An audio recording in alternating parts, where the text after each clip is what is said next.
You probably ended yesterday knowing more than you knew the day before, and understanding less. Think about it for a moment.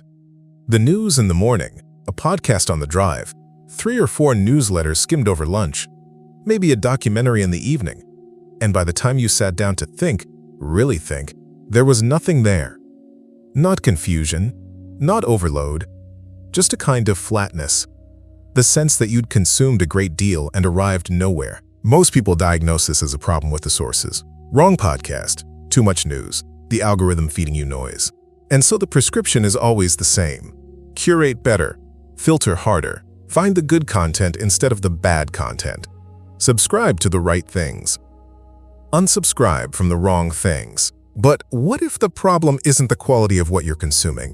What if the problem is the consuming itself? There is a Dominican friar, born in the same city as Blaise Pascal, silenced for years by the church he loved, and largely forgotten by the modern world, who wrote a book in 1920 that contains one of the most uncomfortable diagnoses of the modern mind you'll ever read. He didn't call the problem distraction, he didn't call it shallow work, he called it by its old name, encyclopedism, and he argued that it is not merely a bad habit, but a spiritual vice, a disorder of the soul. His name is A.D. Sertillanges, and what he saw coming in 1920 from inside a religious order and a century of paper and ink describes your Tuesday evening in 2026 with a precision that should unsettle you. That's what this video is about. Not how to consume better content, how to stop mistaking consumption for knowledge, and what Sertillanges says it takes to actually know something. Pascal wrote this in the 17th century. All of humanity's problems stem from man's inability to sit quietly in a room alone. It's one of the most quoted lines in Western philosophy, and people quote it as if it's a clever observation. It isn't. Pascal was diagnosing a disease. He was describing the restless movement of a mind that cannot bear its own company, that flees from stillness into activity, into noise, into the gathering of impressions. The divertissement, he called it. Diversion, the endless manufacture of things to look at, so that we never have to look at ourselves. Pascal wrote that in 1660. No smartphones, no algorithm, no cable news. The problem he was naming is not technological, it is human, it is permanent. And Sertillanges, who grew up in Pascal's city, who inherited that same French Catholic tradition of unflinching self-examination, extended Pascal's diagnosis into the specific territory of the intellectual life. The restless mind doesn't just avoid silence. It fills the space where knowledge should be with information, and then mistakes the filling for the thing itself. This is where Sertillanges gets specific, and specific in a way that is going to be uncomfortable for people who think of themselves as serious readers. In the intellectual life, the 1920 manual he wrote for people who wanted to think seriously in the middle of ordinary life, Sertillanges names the enemy. Not laziness, not ignorance. The enemy he names is the person who knows a little about everything. He calls it encyclopedism. And he does not mean it as a neutral description. Encyclopedism, in Sertillanges' account, is the accumulation of information across many domains as a substitute for genuine understanding in any domain. It is, he says, a form of intellectual vanity, the satisfaction that comes from feeling informed, from being the person at the dinner table who has something to say about everything. It feels like knowledge. It presents itself as knowledge. But it is, in his precise language, a vice, something that actively prevents the encounter with truth. Here's the passage from chapter 2. He writes that a man who wants to do everything does nothing. And he means this not as a time management observation, but as a statement about the nature of the mind. The mind that tries to cover everything ends up touching nothing. It skims the surface of 100 things and goes deep into none of them. And going deep, for Sertillanges, is not optional. It is the entire point. In chapter 8 on reading, he is even more direct. He writes that too much reading is an impediment to intellectual life rather than an aid to it. He says the great minds read deeply in few books, rather than broadly across many. Not because breadth is worthless, but because the kind of knowing that genuinely transforms you, that changes how you see the world, how you pray, how you understand what you believe. That kind of knowing requires something that information gathering cannot give you. It requires dwelling. You have to stay with an idea long enough for it to reorganize your thinking, long enough to feel the resistance, to hit the wall, to work through it. Information doesn't do that. Information lands and is replaced by more information. Encyclopedism is the discipline of staying in motion so that nothing ever has to land. And here's where the video's central question opens up. If the problem is encyclopedism, not the sources but the posture, then what does it actually take to know something? What does the alternative look like? We'll get there. But first, something that most people who know Sertillanges' name still don't quite understand. Cal Newport cited Sertillanges in Deep Work, the 2016 book that made the phrase deep work a vocabulary word for ambitious professionals. Newport called Sertillanges arguably the most extreme source on this topic. The topic being the kind of focused, undivided attention that produces genuine intellectual output. And Newport's version of the idea spread further in a year than Sertillanges had in a century. That's not a criticism of Newport. Deep Work is a serious book, and the lineage is real. The concept Newport is building toward, the priority of deep attention over shallow activity, comes from somewhere, and part of that somewhere is Sertillanges. But something happened in the translation. Newport took the practice of deep work and left behind the soul of it. He gave you the silence. He described how to structure your hours, how to train your attention, how to protect the blocks of time where serious thinking happens. All of that is real and useful. What Newport didn't carry forward is what Sertillanges says the silence is for. In Newport's account, deep work produces valuable outputs: the code, the analysis, the manuscript. The silence is instrumental. It is a means to a professional end. That's why deep work resonates with ambitious people in their 30s who want to get more done. In Sertillanges' account, the silence is not instrumental, it is receptive. The purpose of the focused mind is not to produce something, it is to receive something. To encounter truth, not to manufacture it, not to assemble it from gathered data, but to be present to it, to behold it. And this is a theological claim, not a productivity claim. Sertillanges, following Aquinas here, who understood the intellect not as a factory but as a faculty of contemplation, a capacity given by God to participate, however partially, in the truth of things. This is why the scattered mind is not merely inefficient. It is, in Sertillanges' account, unfaithful. Unfaithful to the thing the mind was made to do. Encyclopedism is not just a bad cognitive habit. It is a refusal of the act the soul was designed for. But this still doesn't quite answer the question. We know what the vice is, encyclopedism. We know what it prevents, the encounter with truth. So what does Sertillanges actually prescribe?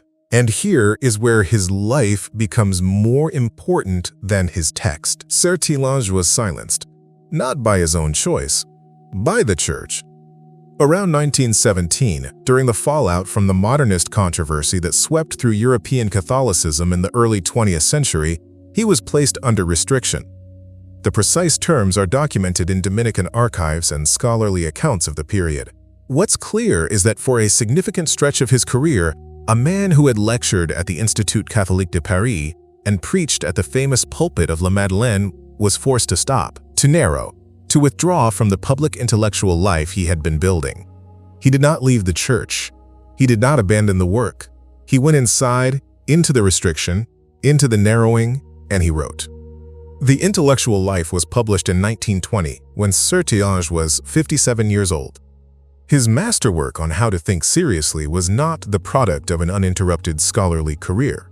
It was the product of enforced constraint, of a narrowing he did not choose but used. Take a moment with that. The man who prescribed deliberate narrowing as the path to genuine intellectual life was living it involuntarily. The discipline he recommends, setting aside most things so that you can go deep into one thing, was imposed on him by circumstances he could not control. And from that constraint, under that narrowing, came the clearest account of the Christian intellectual life written in the 20th century. This is the climax not of a story but of an argument, because now the prescription makes sense in a way it couldn't before. In Chapter 4 of The Intellectual Life, Sertillanges makes a move that most readers, even attentive ones, don't fully register. He doesn't just recommend specialization as a practical strategy, he calls it an ascesis. Ascesis, the Greek word for discipline, for training, the kind of rigorous self-denial that monks and athletes practice, not to punish themselves, but to make themselves capable of something they couldn't do otherwise. Ascesis is what you do with your body to run a marathon. It is what you do with your attention to pray seriously. And Sertillanges is saying, choosing one thing, narrowing your field, refusing the encyclopedist's breath. That is Ascesis. That is a spiritual discipline. He quotes the old proverb with full theological weight. He who runs after two hares catches neither. He doesn't mean you can't have interests outside your main field. He means that the act of deliberately limiting yourself, of saying, this is what I am going to understand, really understand, and I am willing to not know about everything else in order to go deep here. That act is not a deprivation. It is a form of fidelity. Fidelity to what? To the truth that is waiting for you inside the thing you've chosen. Sertillanges' model of knowledge is not accumulation. It is encounter. You narrow your field not because breadth is wrong, but because truth does not reveal itself to the skimmer. It reveals itself to the one who stays. This is the answer to the video's central question. What does it take to actually know something? It takes the willingness to know less about everything else. That is Sertillanges' answer. And it is the most countercultural thing a Christian in 2026 can do. Not because the culture around you is wicked, but because the culture around you is encyclopedist by design. Everything in the information environment is built to keep you moving, to give you the sensation of knowing without the cost of dwelling. The newsletter that summarizes the book, the podcast that tells you what to think about the article, the feed that serves you 1,000 half ideas so that you never have to sit with one. And now, because Sertillanges never saw a smartphone and never would have commented on one, here is the narrator's honest reading, not his. The 2026 version of encyclopedism is not just a personal bad habit. It is a structural condition. Every tool in the information environment is optimized to produce the sensation of knowing without the encounter with truth. Summarization tools, distilled content, AI-generated overviews. None of these are evil, but they intensify a temptation Sertillanges identified over a century ago. A person who reads AI summaries of 10 books in an afternoon has not read 10 books. They have received processed information at scale, at speed, with zero friction, and they have been nowhere near an encounter with the ideas themselves. Sertillanges would not have used the word algorithm, but he named the dynamic exactly, and his prescription stands. If this video has opened something for you, a recognition of what you've been doing with your intellectual life, and a desire to do something different, I want to point you toward a resource I built for exactly this moment. It's called the Sertillanges Vault. 70 of Sertillanges' most powerful quotes, each with a 150-word annotation that explains the full context, the theological tradition behind it, and one specific application to your daily life. Formatted for printing and keeping, the kind of thing you put on your desk and return to rather than a file you download and forget. 10 quotes are free, available as an email opt-in, so you can see what the format is before you commit to the full document. The link is in the description. If what Sertillanges is saying in this video is landing for you, that's where you go next. Not to consume more about him, but to dwell with him. Sertillanges makes one more distinction near the end of chapter 8 that I want to leave you with. He distinguishes between two kinds of reading. He calls them formative reading and informative reading. Informative reading feeds you. It adds to what you know. It is the reading of the encyclopedist, efficient, broad, always moving forward. Informative reading is not worthless, but it is never enough. Formative reading reads you. It doesn't add to what you know, it changes who you are. It gets inside the structure of your thinking and rearranges it. The books that have done that for you, and you know the ones, you can name them without trying. Those are the formative books. And Sertillanges' argument is that the intellectual life worth living is built almost entirely on formative reading, on the slow, repeated encounter with books that are bigger than you are. The encyclopedist never arrives at formative reading. He is always moving too fast. There is always more to consume. And so the interior life stays thin, not from lack of input, but from lack of dwelling. Here is what I want you to hold. Not the indictment. You know whether it applies to you. But the other side of it. If the problem is the posture, then the posture can change. Not your intelligence, not your formal education, not your age. The posture, the decision to narrow, to choose one thing and go deep into it, to allow yourself not to know what's in the other newsletters, the other podcasts, the other feeds, because you are occupied with something better. Sertillanges wrote The Intellectual Life at 57, under constraint, from a narrowing he didn't choose and used anyway. And here is the thing he would want you to know, that this channel exists to say in 100 different ways. It is not too late, not to begin the intellectual life, not to become someone whose faith is a conviction and not just an inheritance. Not to read the books that will read you back and leave you different. The years that remain are not aftermath. They are the work. The work is ahead of you, not behind. There is one question I want to ask before you go, and I mean it genuinely, not as a prompt. If you've ever started studying something seriously, a book, a language, a field of theology, a period of history, and then let life take it from you, tell me what it was, and whether you'd pick it up again